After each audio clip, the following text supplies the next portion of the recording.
Three dimensional geometry, ठीक है। Three dimensional geometry के बारे में आपको ये तो पता ही है, क्या होते हैं तीन एक्सेस, कौन कौन से, X Y and Z axes, ठीक है।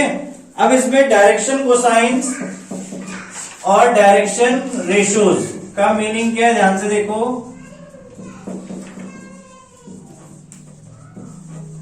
डायरेक्शन रेशियोज जैसे आप वेक्टर में बोलते थे, वेक्टर कोई भी आपको थ्री डायमेंशनल में दिया होता था, किस फॉर्म में, एक्स आई कैप प्लस वाई जे कैप प्लस जेड के कैप, आपका कोई भी वेक्टर रिप्रेजेंट होता था इस फॉर्म में। तो जो एक्स वाई जेड है आपके, वो डायरेक्शन रेशियोज कहलाते थे, ठीक है। और डायरेक्शन कोसाइंस क्या होते थे, जब हम एक्स वाई जेड को डिवाइड करते किससे, रिजल्टेंट से। रिजल्टेंट मतलब under root X square plus Y square plus Z square, ठीक है। तो इनको हम डायरेक्शन कोसाइंस बोलते थे और इसको क्या रिप्रेजेंट करते थे, एल।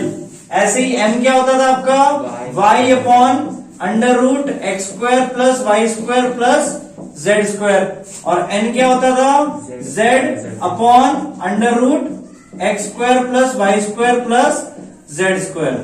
क्लियर हो गए डायरेक्शन रेशियोज। कहाँ जेड स्क्वायर, अच्छा यहाँ पे, ठीक है। ऊपर आपका नॉर्मल एक्स वाई जेड है और नीचे उनका मैग्नीट्यूड से डिवाइड कर दिया, सो ये बन गए आपके direction cosines. Clear. Direction cosine को एंगल के बेसिस पे भी किया था हमने, बट यहाँ पे आपको एंगल के बेसिस पे नहीं करना है, ठीक है। यहाँ पे थ्री डायमेंशनल ज्योमेट्री कर रहे हो, वेक्टर अलग था आपका, ठीक है।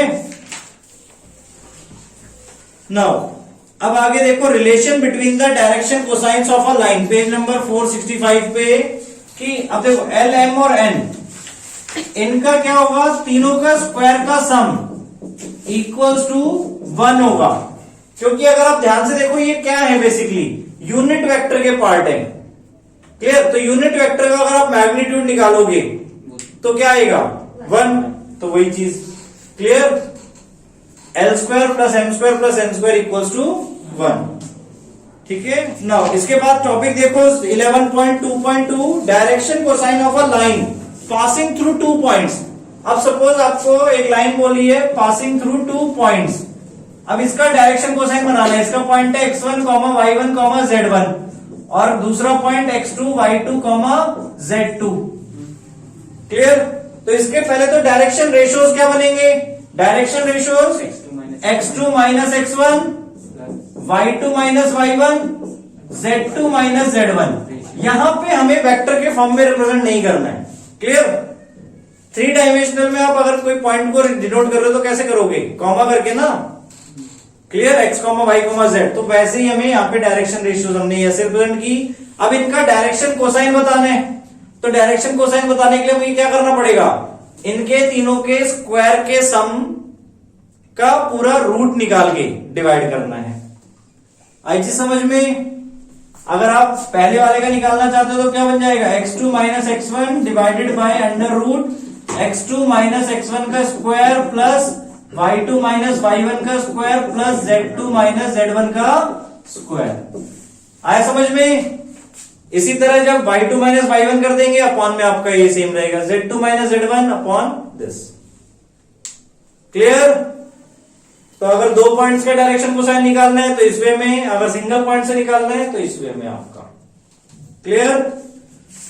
नाउ एग्जांपल 1 देखो बेटा, एंगल के बेसिस पे if a line makes angle 90 degree, 60 degree, 30 degree, angle के लिए क्या बताया था आपको, हमेशा cos थीटा, ठीक है। cos थीटा यूज करना है। अब एक्स एक्सिस के साथ कौन सा एंगल बना रहा है, 90 डिग्री, मतलब तीनों एंगल को हम अलग अलग रिप्रेजेंट कर देंगे। एक्स के लिए cos अल्फा, y के लिए cos बीटा, z के लिए cos गामा।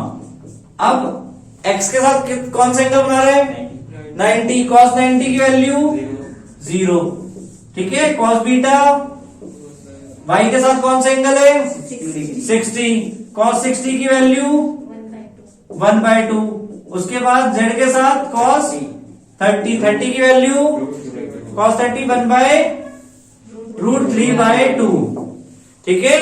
तो ये आपके क्या आ गए, डायरेक्शन कोसाइन। क्लियर। एंगल के बेसिस पे आप करोगे तो वो डायरेक्टली आपके डायरेक्शन कोसाइन आ जाएंगे। क्लियर? आप चेक भी कर सकते हैं, तीनों के स्क्वायर का सम 1 आ जाएगा। ठीक है ना। उसके बाद देखो एग्जांपल 2 में डायरेक्शन रेशियोज आपको गिवन है 2, -1, -2। अब आपको क्या निकालना है? Direction cosine. तो ये वाला फॉर्मूला यूज हो जाएगा आपका 2 अपॉन मैग्नीट्यूड ऑफ, मतलब 2 स्क्वायर प्लस -1 का स्क्वायर प्लस -2 का स्क्वायर, 9 बन जाएगा नीचे। ठीक है, 2 अपॉन 9, 2 अपॉन √9। √9 क्या हो जाएगा आपका 3, 2/3 आगे देखो पहले वाला। सेम वे में सेकंड वाला -1/3 और रूट आपने एक बार सॉल्व कर लिया तो वो दोनों तीनों के नीचे सेम आ जाएगा।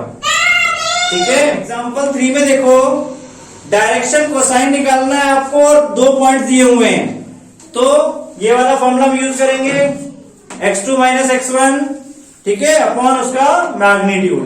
तो पहले तो तीनों पॉइंट्स निकाल लो, मतलब डायरेक्शन रेशियोज निकाल लो अपने। डायरेक्शन रेशियो कैसे निकालेंगे? x2 - x1, y2 - y1, z2 - z1।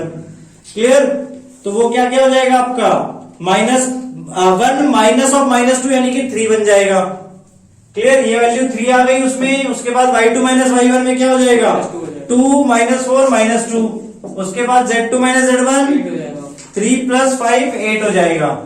ठीक है, अब उसके आगे सॉल्व कर लोगे आप 3 अपॉन डायरेक्टली इनके स्क्वायर का सम अंडर रूट में। ठीक है, डन थर्ड क्वेश्चन। उसके बाद fourth, find the direction cosine of x, y and z axis. x, y and z axis separately हमें करना है। तो पहले हम x एक्सिस का देखें, तो अगर कोई लाइन आपकी x एक्सिस में है तो इट मींस x एक्सिस के साथ एंगल क्या बन रहा है? 0।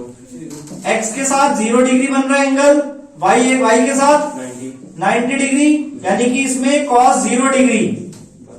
क्लियर? cos 0 डिग्री की वैल्यू 1, cos 90 की वैल्यू 0 और z के साथ भी 90 डिग्री, क्योंकि x और z आपस में परपेंडिकुलर होते हैं। क्लियर? तो x एक्सिस में आपका ये आंसर आ जाएगा 1 0 0। सिमिलरली y एक्सिस में करेंगे तो x के साथ क्या एंगल बनेगा 90 डिग्री, तो cos 90 की वैल्यू 0, y के साथ 1, क्योंकि y के साथ एंगल 0 डिग्री बनेगा, cos 0 की वैल्यू 1, z के साथ अगेन 0। और ऐसी z एक्सिस में करोगे आप तो x और y 0 हो जाएंगे और z 1 हो जाएगा। क्लियर? मतलब जिस एक्सिस में उसके लिए आपका 1 रहेगा, बाकी दोनों एक्सिस उसके लिए 0 0 हो जाएंगे। ठीक है, और वही चीज होनी भी आपको पता ही है, मतलब अगर कोई लाइन x एक्सिस में इट मींस उसमें y और z कंपोनेंट क्या है 0 है, तो उनकी यूनिट वेक्टर भी क्या होंगे 0, यानी कि डायरेक्शन कोसाइन 0 होने चाहिए। क्लियर? तो वही चीज वेरीफाई हम यहाँ पे कर रहे हैं इस बेसिस पे। नाउ एग्जांपल 5 में show that the points are collinear. तो कोलिनियर शो करने के लिए हम क्या करेंगे? अब यहाँ पे 3 पॉइंट दिए ABC, A हमारा 2, 3, -4, B हमारा 1, -2, 3 और C हमारा 3, 8, -11। ठीक है, अब इसमें हम क्या करेंगे? 2 डायरेक्शन रेशियोज बनाओ, एक बार AB का बना लो और एक बार BC का बना लो। तो AB का डायरेक्शन रेशियो बनाना है, यानी कि B - A करके, तो 1 - 2 क्या हो जाएगा -1, -2 -3 -5, 3 + 4 7। ये AB का डायरेक्शन रेशियो बन गया। BC का डायरेक्शन रेशियो 3 - 1 2, 8 + 2 10, -11 -3 -14। अब इन दोनों को ध्यान से देखो, अगर इनके तीनों डायरेक्शन रेशियोज आपस में प्रोपोर्शनल हैं तो ये लाइंस आपस में पैरेलल होंगी। ठीक है, जो हमने वेक्टर में भी पढ़ा था कि अगर कंपोनेंट्स आपके प्रोपोर्शन में हैं, कोफिशिएंट्स x y z की वैल्यूज, ठीक है, तो वो आपके लाइंस क्या होंगी? पैरेलल होंगी, वेक्टर पैरेलल होंगे। यहां पर लाइंस की बात कर रहे हैं हम, ठीक है, 3D में। सो अब इनकी रेशियो देखो, x वालों की रेशियो क्या आएगी -1/2, यहां पे रेशियो, यहां पे अगेन आपकी -1/2 आ जाएगी और सेम -1/2 यहां पे भी आ जाएगी, यानी ये दोनों लाइंस पैरेलल हैं। बट अब ध्यान से देखो, ये दोनों लाइंस पैरेलल है, बट जो एक पॉइंट है इनका वो क्या है? कॉमन है दोनों में। आपका एक पॉइंट दोनों में कॉमन है, तो आप लाइंस को पैरेलल भी बोल रहे हो और उसमें कॉमन पॉइंट भी आ रहे हैं, तो it means these are collinear points. यानी ए बी अगर हम ऐसे बना रहे हैं तो बी सी ऐसे बनेगी। क्लियर? पैरेलल का मतलब कि सेम डायरेक्शन में है। ठीक है, तो आपके ये तीनों पॉइंट्स क्या हो गए? कोलिनियर हो गए। ठीक है, क्लियर हुआ ये पॉइंट?